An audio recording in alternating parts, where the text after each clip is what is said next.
தஞ்சை மாவட்டம் ஒரத்தநாடு சட்டமன்ற தொகுதி அதிமுக வேட்பாளர் மா சேகர் தனது ஆதரவாளர்களுடன் தீவிர பிரச்சாரத்தில் ஈடுபட்டார். முன்னதாக அருள்மிகு யானைமேல் அழகர் ஐயனார் ஆலயத்தில் சாமி தரிசனம் செய்த அவர் புதூர் பகுதியில் தனது வாக்கு சேகரிப்பை தொடங்கினார்.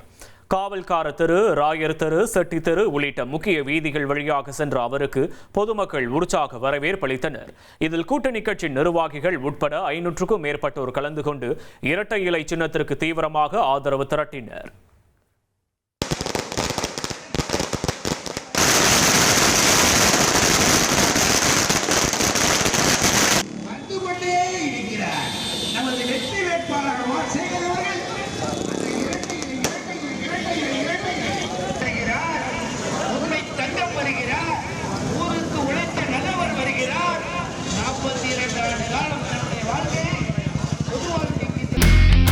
இனி செல்லும் இடமெல்லாம் செய்தி. தந்தை டிவியின் வாட்ஸ்அப் சேனலை ஃபாலோ பண்ணினா செல்ல இருக்கும் இடமெல்லாம் செய்தி. இதோ QR கோட் இப்பவே ஸ்கேன் பண்ணுங்க, ஃபாலோ பண்ணுங்க.